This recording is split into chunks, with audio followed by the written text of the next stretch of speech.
प्रधानमंत्री जी ने बहुत सारी बातें अपने चुनावी रैलियों में की। मंगलसूत्र की भी बात की, तो चैत्र नवरात्र में मीट और मछली की भी बात की। लेकिन प्रधानमंत्री जी महंगाई बेरोजगारी पर अभी तक कोई बातें नहीं की। इन 10 सालों में प्रधानमंत्री ने पूरे देश में भ्रष्टाचार का स्कूल खोल रखा है, जहां इंटायर करप्शन स्कीम के तहत इन 10 सालों में रोज प्रत्येक दिन घोटाले पे घोटाले हो रहे हैं। क्योंकि एक कहावत है कि चोर बोले जोर से, और जब घोटाले हो रहे हैं तो प्रधानमंत्री जी और तमाम भारतीय जनता पार्टी के लोग जोर से बोल करके मुद्दे को डाइवर्ट करने का प्रयास, घोटाले को डाइवर्ट करने का प्रयास प्रत्येक दिन अपने भाषणों में करते हैं। और यही कारण है कि प्रधानमंत्री कभी भी मुद्दे पे बात नहीं करते। जो देश का मुद्दा है, कभी भी बात नहीं करते।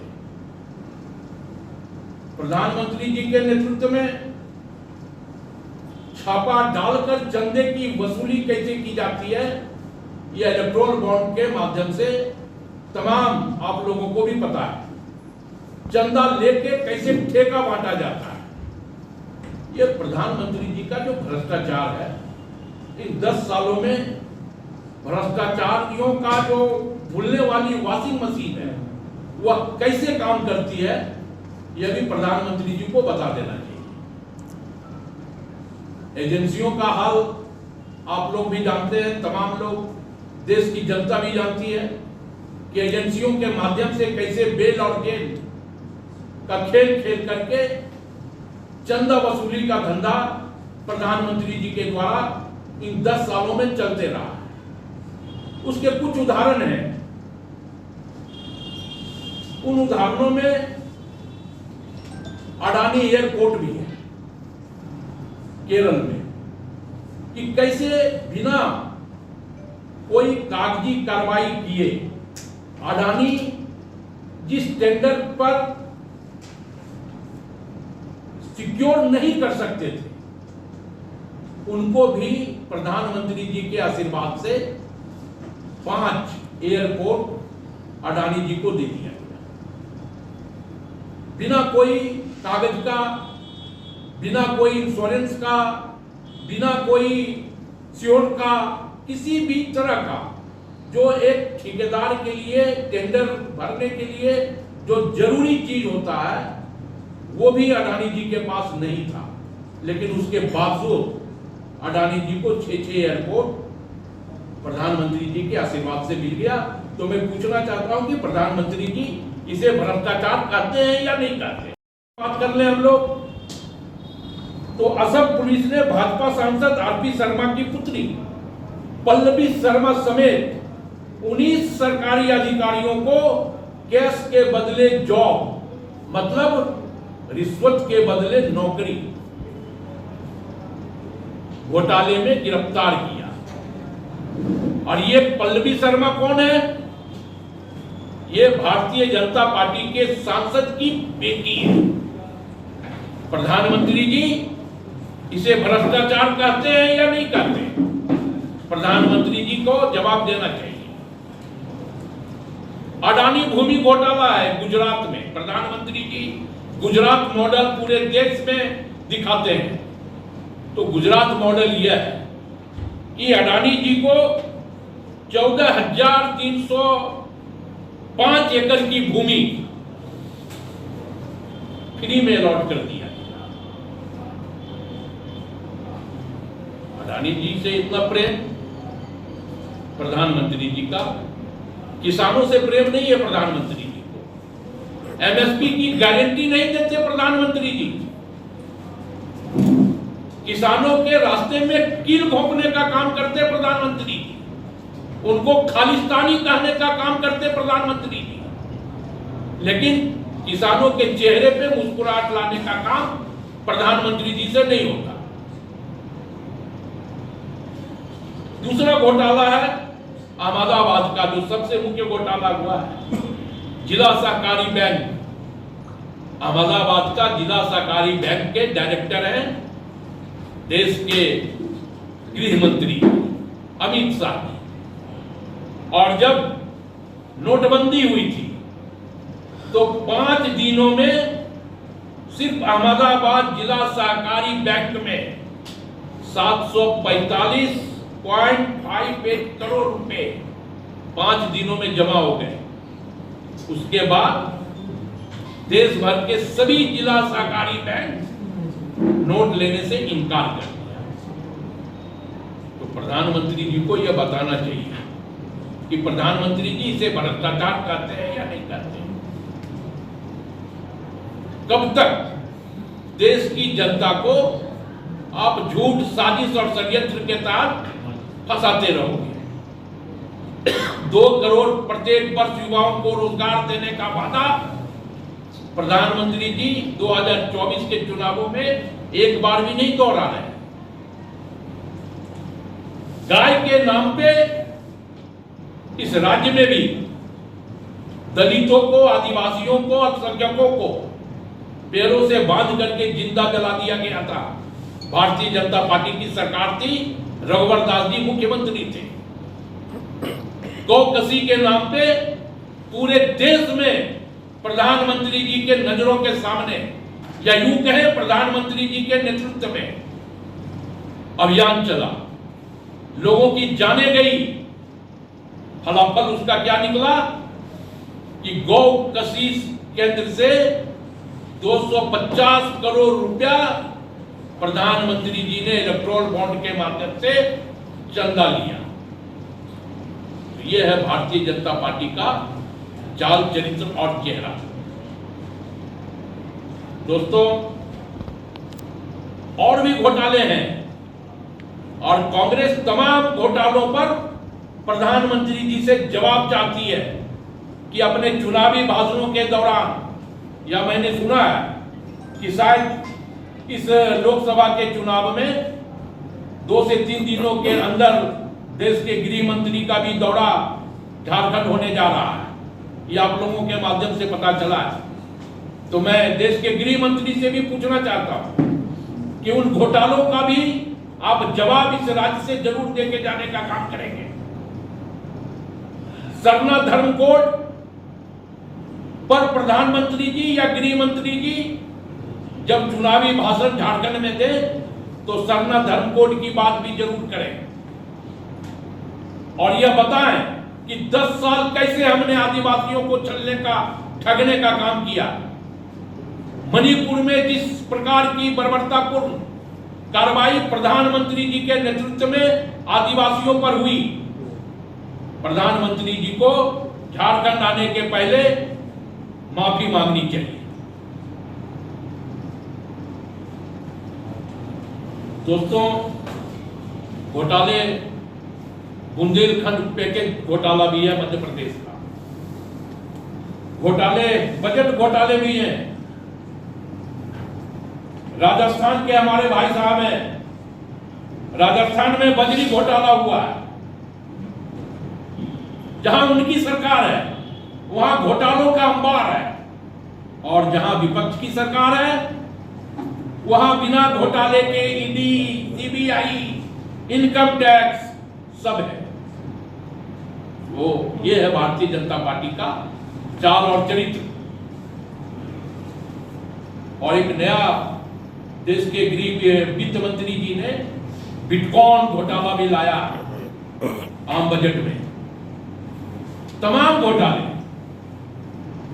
घोटाले प्रधानमंत्री जी के आंखों के नीचे चलते रहे। प्रधानमंत्री जी आंख बंद कर दी, और जब बारी जनता की आई तो प्रधानमंत्री जी सनातन में इन घोटालों को उलझाना चाहते हैं। सनातन में कोई घोटाला आपका प्रधानमंत्री जी नहीं उलझेगा। तमाम सनातनी इस देश का यह समझ चुकी है कि सनातन को जितना नुकसान आपने इन 10 सालों में पहुंचाया है, उतना नुकसान सनातन को कभी नहीं हुआ है। तो सनातनी भी आज के दिन में, जो सनातनी है वो भी अब कह रहे हैं कि अब ये प्रधानमंत्री देश में नहीं चलेगा।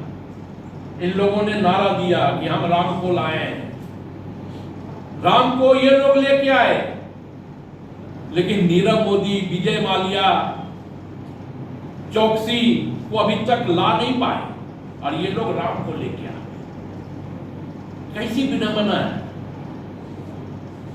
जनता अब पूरी तरह मन बना चुकी है कि भारतीय जनता पार्टी को 2024 में नेस्तो नाबूद करना है, क्योंकि लोगों का पेट अन्न से भरता है प्रधानमंत्री, और जिस अन्न की बात आप करते हैं कि हम 5 केजी अनाज फ्री दे रहे हैं, उस अनाज को पकाने के लिए जो सिलेंडर है वो 1200 रुपया में मिल रहा है। कैसा फ्री अनाज। युवा दर दर का ठोकर खा रहे हैं और प्रधानमंत्री जी मंगलसूत्र की बात कर रहे हैं। प्रधानमंत्री जी हिंदू मुस्लिम की बात कर रहे हैं। तो हमें यह लगता है कि अब वक्त आ गया है, देश की जनता सजग हो गई है, और जब देश की जनता सजग हो गई तो प्रधानमंत्री जी की बेचैनी बढ़ गई, उनका छटपटाहट बढ़ गया। उनको लग गया कि इस प्रजातंत्र में जो प्रजा मालिक है, अब हम मालिक के आंखों में धूल नहीं झोंक सकते ज्यादा दिनों तक। और प्रजातंत्र के मालिक ने यह निश्चय कर लिया कि मुझे नरेंद्र मोदी जैसा सेवक और चौकीदार नहीं चाहिए। यह बेचैनी है भारतीय जनता पार्टी। साथियों, मेरे साथ वैभव शुक्ला जी भी हैं और सुमेर चरण साहब भी हैं। इन लोगों से भी आग्रह करूंगा। लेकिन ये जो चुनाव है 2024 का, ये चुनाव लोकतंत्र और संविधान को बचाने का चुनाव, क्योंकि भारतीय जनता पार्टी के नेता अनंत हेगड़े जी ने कर्नाटक में एक वक्तव्य दिया है कि हम अगर 400 सीटें लाएंगे तो देश का संविधान भी बदलेगा। तो जिनकी मंशा देश के लोकतंत्र में और संविधान में भी नहीं है, वो लोग संविधान बदलना चाहते हैं, उन लोगों की विदाई को बहुत जल्दी होने वाली है, क्योंकि जनता इन लोगों के पिछले 10 सालों के जुमलों से परेशान है। इन्होंने 10 सालों के पहले क्या बोला था, बहुत हुई महंगाई की मार, अब की बार मोदी सरकार। तो 10 साल के बाद आज महंगाई कहाँ है कि जो पेट्रोल 60-62 रुपए में था वो आज लगभग 100 को टच कर गया। जो डीजल 57-58 का था वो 90 प्लस पे है। उसके बाद जो दालें 60-70 रुपए किलो की थी वो 100 से प्लस हैं, 150 के आसपास हैं। सरसों का तेल जो बेसिक चीजें हैं वो 150-200 रुपए की मिल रही हैं। सिलेंडर 450 का था, भाई साहब ने भी बताया 1200 के आसपास का सिलेंडर दे रहे हैं। कोई अवसर मिलना नहीं है, तो इसलिए भारतीय जनता पार्टी अब जान चुकी है, इसीलिए वो डिस्ट्रैक्ट करने के लिए सिर्फ मंगलसूत्र और जो है हिंदू मुसलमान और जो है बकवास पाकिस्तान तालिबानी और इन सब बातों में उलझा के आपसे वोट लेना चाहते हैं। हमारी पार्टी ने, कांग्रेस ने मैनिफेस्टो निकाला है जिसमें आपके 5 न्याय और 25 गारंटियां हैं। ये मैनिफेस्टो किसी अमीर के लिए नहीं है, अमीर जो कि सरकार तो बीजेपी की है। इसमें 5 न्याय में हमने दिया है युवा न्याय। युवाओं को जो 30 लाख सरकारी पद खाली हैं वो तुरंत केंद्र में हम भरेंगे। हमारी इंडिया गठबंधन की सरकार आएगी तो युवाओं को 30 लाख नौकरियां दी जाएंगी। उसके बाद में नारी का न्याय है, प्रति वर्ष महिला को 1 लाख रुपए दिया जाएगा। किसानों का न्याय है जिसमें एमएसपी की गारंटी है कि हम एमएसपी का कानून जरूर बनाएंगे।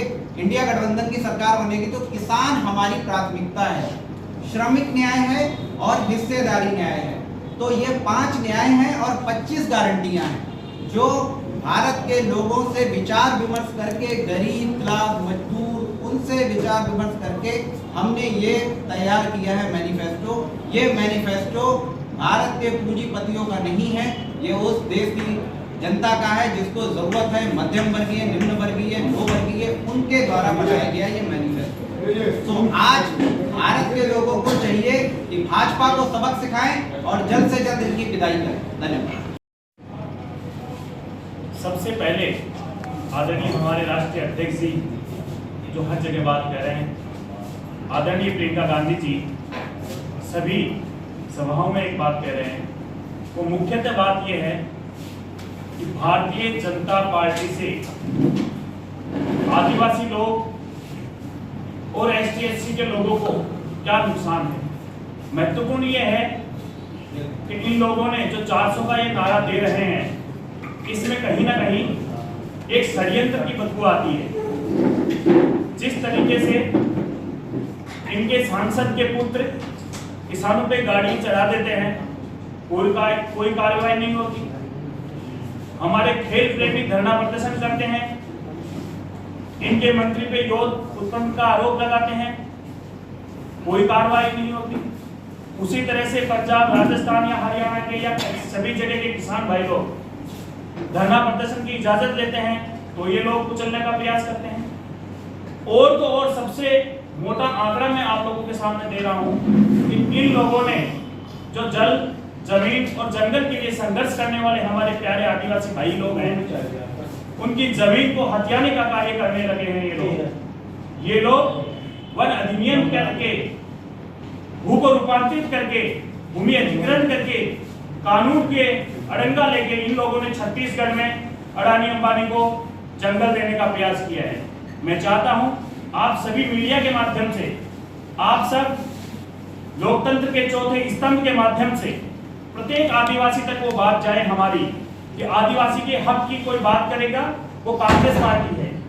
आज आप लोग देख रहे हैं हमारे आदिवासी, आप पिछले आंकड़ा उठा के देखेंगे 2020, 21, 22, 23 आदिवासी एसटी/एससी के हक का जो पैसा होता है, जो इनके बच्चों को छात्रवृत्ति के रूप में मिलता है, जो इनके समाज कल्याण के लिए काम में आता है, वो लगभग 8 से 15% पैसा इनके लिए भारत सरकार को रिजर्व रखना होता है। आपको सुन के ताजुब होगा कि इन लोगों ने 4% पैसा भी रिजर्व नहीं रखा। ये हिंदुस्तान की विडंबना है, जहां भगवान बिरसा मुंडा की जमीन पे आने वाले कुछ दिन में माननीय प्रधानमंत्री जी यहाँ आ रहे हैं। मैं आपको माननीय प्रधानमंत्री जी की एक क्लिप आपको मीडिया के माध्यम से सुनाना चाहता हूं। फिर आगे आप लोग खुद आकलन कीजिए और जनता यहाँ की आकलन करेगी कि क्या इस तरह के व्यक्ति को समर्थन करने वाले या उनको वोट देना चाहिए क्या। साथियों, मैं बात करना चाहता हूं कर्नाटक की।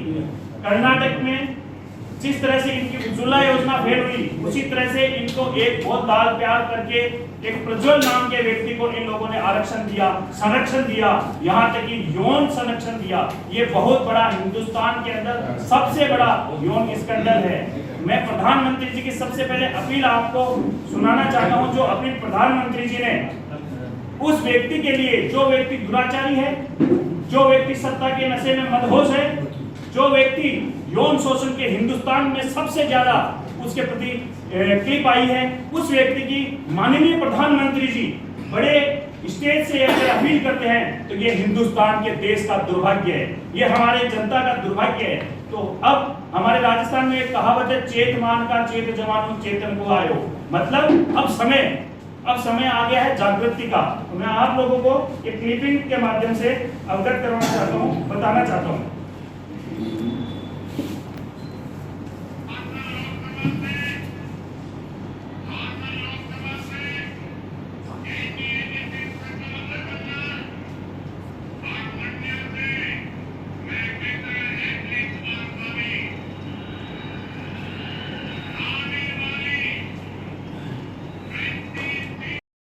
अब मैं माननीय प्रधानमंत्री जी से पूछना चाहता हूं, जो भगवान बिरसा मुंडा की जमीन पर पधार रहे हैं, मैं मेरे साथी को भी कहूंगा उजागर करें, ये वो व्यक्ति है जो प्रधानमंत्री जी के पास खड़े हैं।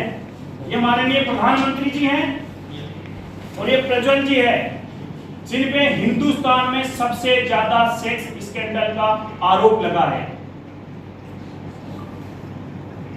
ये जो फोटो है ये सांसद की है, और सबसे बड़ी चीज, जनता के गरीब धन को डकाने वाले, जैसे हमारे साथी प्रभारी जी राकेश जी ने बताया था कि जनता के पैसों को डकाने वाले नीरव जी को भगा दिया इन्होंने।